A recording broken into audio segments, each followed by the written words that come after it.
Hey everyone, how's it going? Thanks so much for tuning in. In today's video, I'll be getting my 48 Ford Super Deluxe prepped for car show season. I thought this would be a fun video to shoot, basically on, what it's like servicing a 74-year-old car. I've also got to do some more invasive things, got to replace the gas tank and, change some other stuff out, just to make sure it's all in tip-top shape for cruising around the next several months. I usually drive this car quite a bit, but unfortunately I've had to park it for the last several months due to a fueling issue that I'm just getting around to tackling.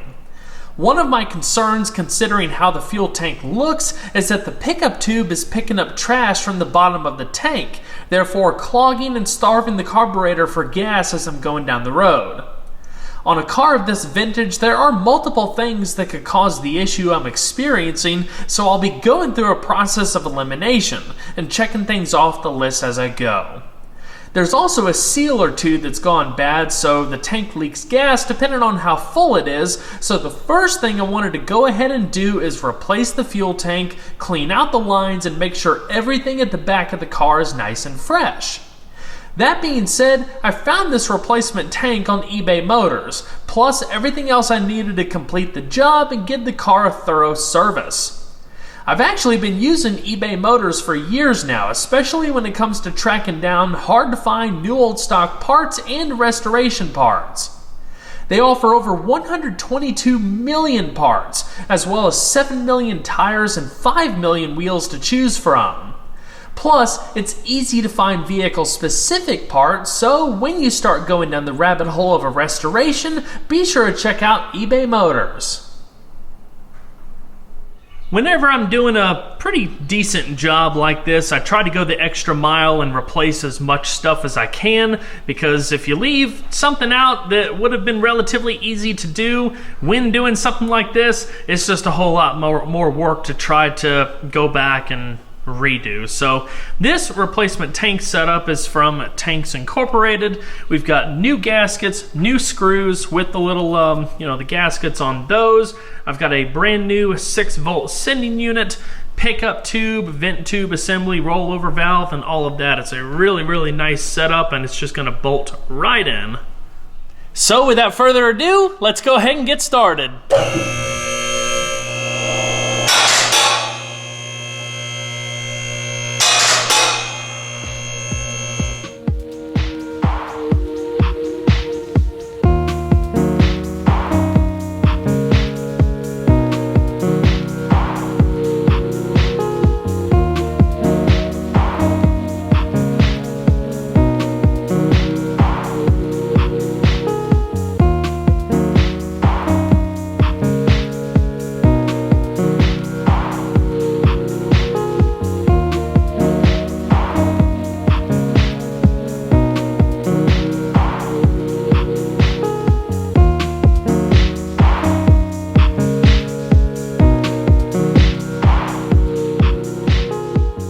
I think this is the first time I've showed you guys the underside of this car.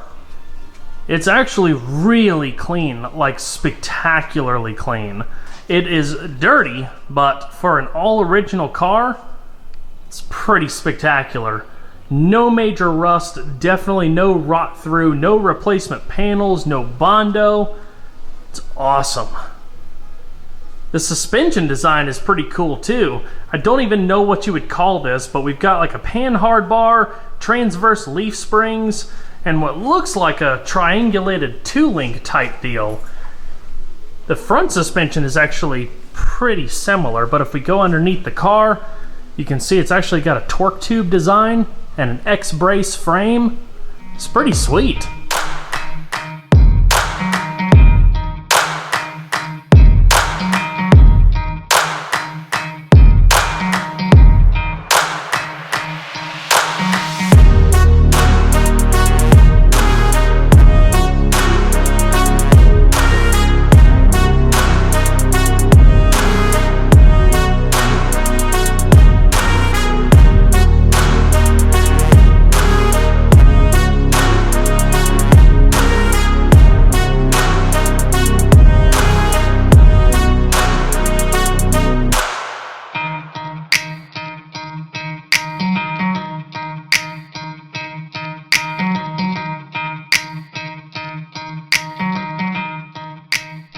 I've never actually installed one of these universal fuel sending unit deals, so this is kind of a learning experience for me.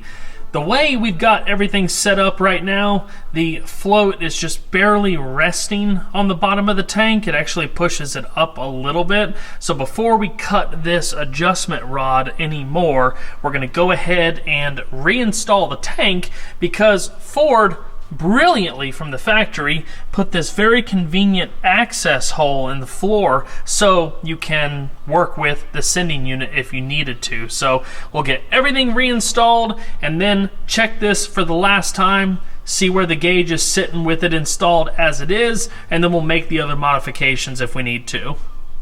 The last thing I have to do to the tank before we throw it back up in the car is install the pickup tube, which I'm just going to do off camera because it's just a matter of dropping it in place and screwing it down. But this is pretty cool because you've got your vent tube here, there's a rollover valve that needs to be installed, and you've got the feed line.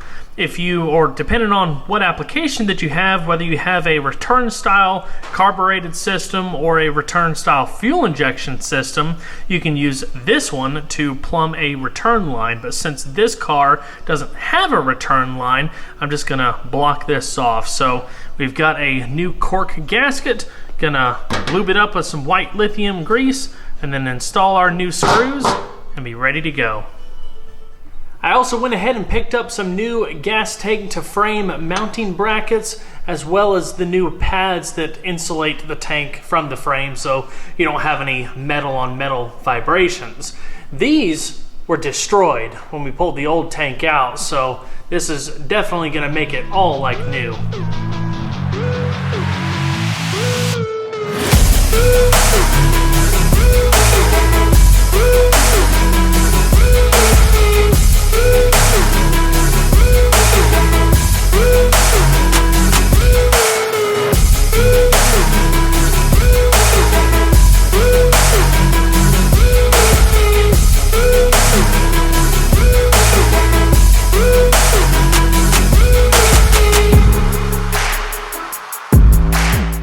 The new tank is fully installed and looking fantastic, so now we're going to finish installing the sending unit and get this thing filled back up with gas.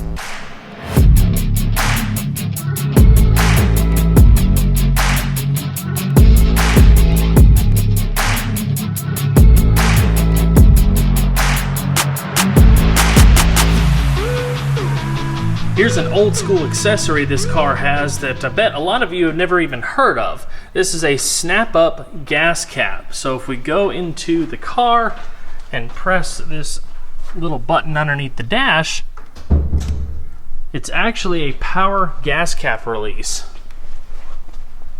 How cool is that? All right, coming up on a half a tank.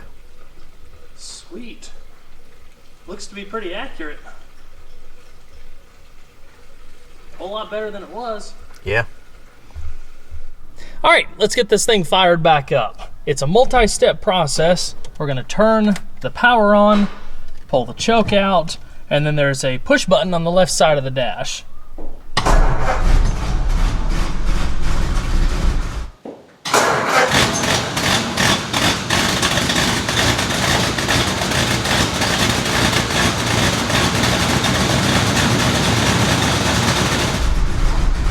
Push the choke in slowly.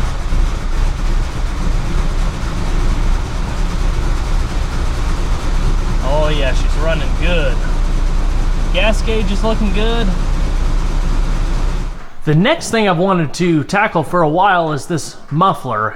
I guess it's like a factory style replacement muffler. This car's definitely had exhaust work done on it in the past, but as you can see, I've got two nice rust holes brewing. Some of you guys noticed that when I did the cold start video last time we had a good snow. But anyway, I've always thought about putting a glass pack on this instead of this big muffler, which is quiet except for that exhaust leak.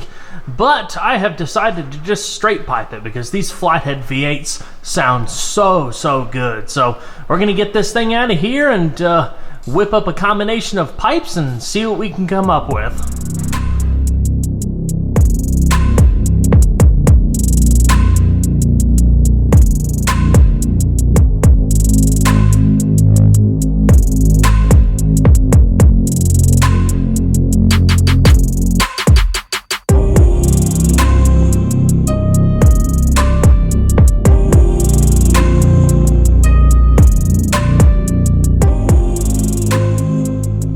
been waiting to do this for so long.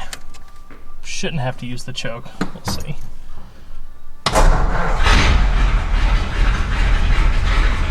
Oh!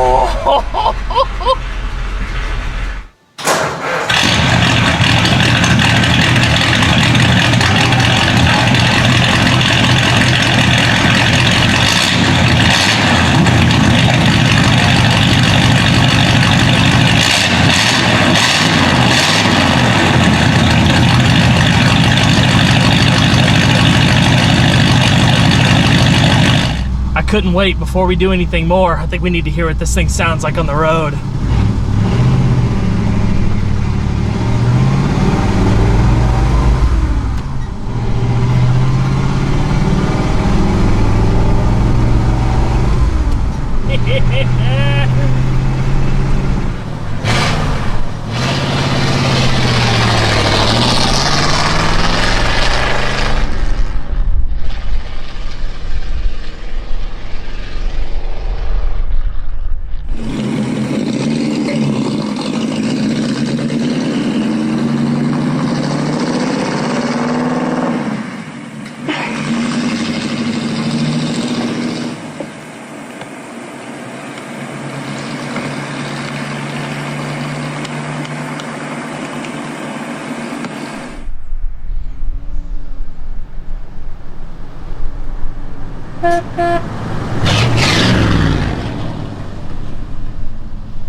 Well, that was a lot of fun. Now it's time to get back to doing some work. Yesterday, my friend Mikey went ahead and drained the coolant out of the car because I want to replace both thermostats and both temperature sending units because my temp gauge in the car has been a little wonky, not very accurate. So we're going to go ahead and get all of that changed, and it just makes sense to go ahead and put new coolant in while we're at it. Then we're going to work on changing the oil and then tackle some of the chassis grease points. So here's the motor. It's a 239 cubic inch Ford flathead V8, a fascinating motor to say the least. And I'm fortunate to say that this car is still mostly original. The motor and transmission had been gone through previously. The car has been rewired, but with everything that was updated, it was still kept true to its form. It still has a generator. It's a 6-volt electrical system with a positive ground. The battery is over there. We've still got the original radiator. It's very, very cool. Little bit of dress-up stuff here and there, but that's about it. I love it. I'll probably go ahead and change out the plugs while I'm at it. The wires actually look really, really good still. And this is an oil bath air cleaner. So instead of having a paper filter, you actually fill this thing up with oil, and as air travels through it, the dirt particles and stuff are actually trapped in the oil, and then the clean air is sucked down into the carburetor. So again, very, very fascinating. So I think we're gonna go ahead and tackle all of the coolant stuff and then move on to the rest.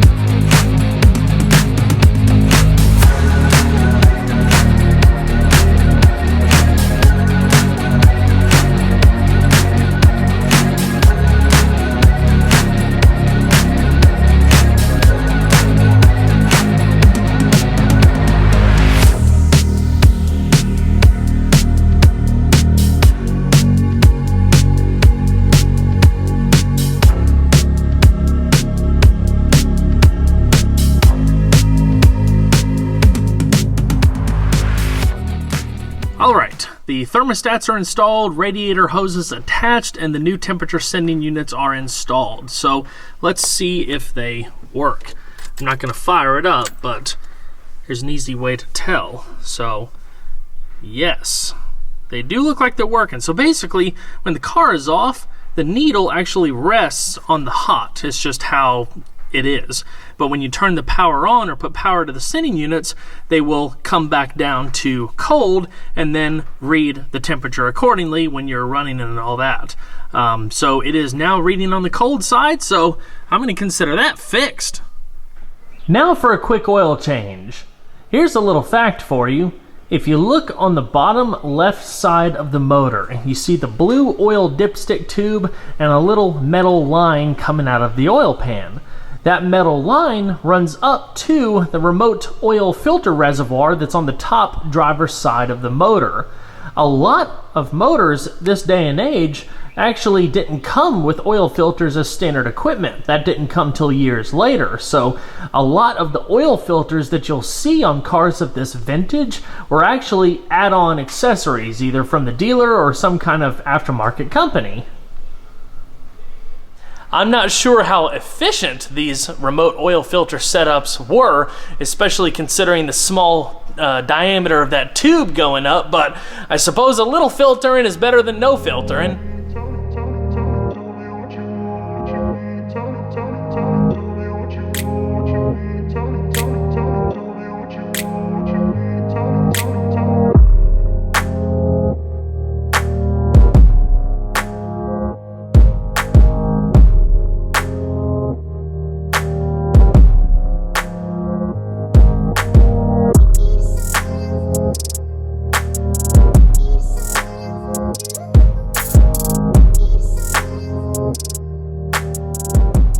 So like I was saying earlier, this car has the original oil bath air cleaner. So as you can see, there is no paper filter in there. I've already drained some of the oil out just so you can see what I'm talking about. Basically, there's an oil fill level indicator right there, and we fill this basin up with the same motor oil that we're using in the engine. So as air comes in through, the air cleaner and the filter and whatnot, any dirt, debris, particles and whatnot are caught in this oil before being sucked into the motor. And cars were like this for many years, and they were effective. It seems weird, this day and time to think about, using oil as a filter, but it's actually really cool. So I'm basically just wiping out the rest of this gunk. And then we're just going to fill it back up with oil.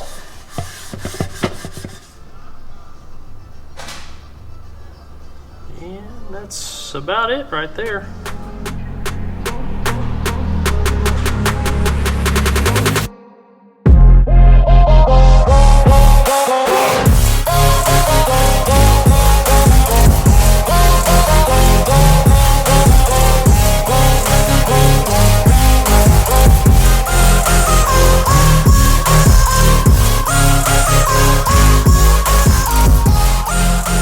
We're just about finished up. I'm gonna fire the car up once again. We'll warm it up, get everything circulating, and start checking our fluids.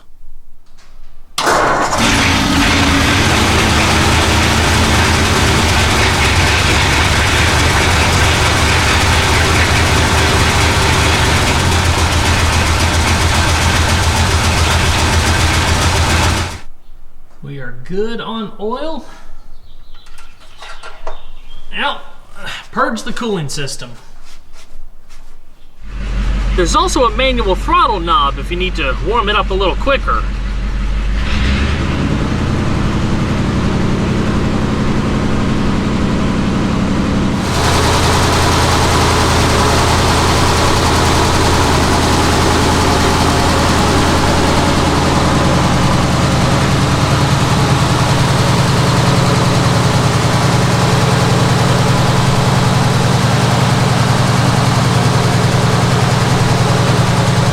Yep, right in the middle, that's where we want to be.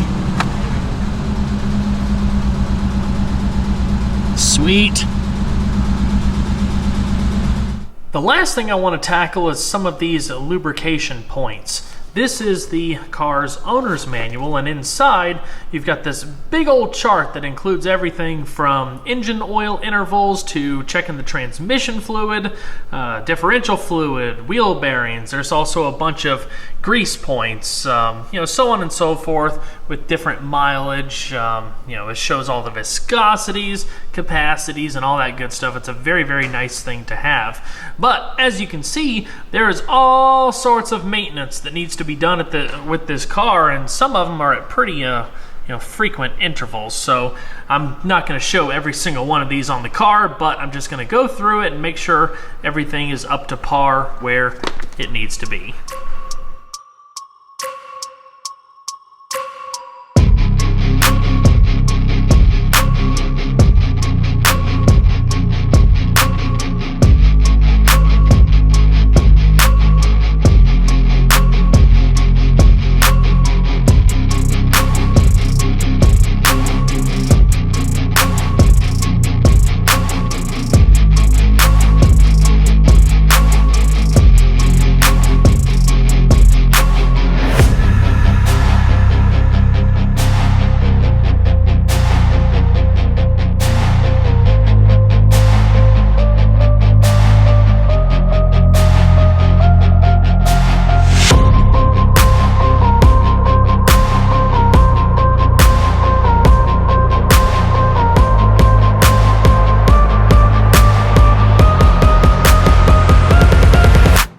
Well, everyone, that's gonna wrap it up for this video. The car is fully serviced, running fantastic, and ready for a drive. I'm super excited. I just need to give it a good, thorough cleaning first.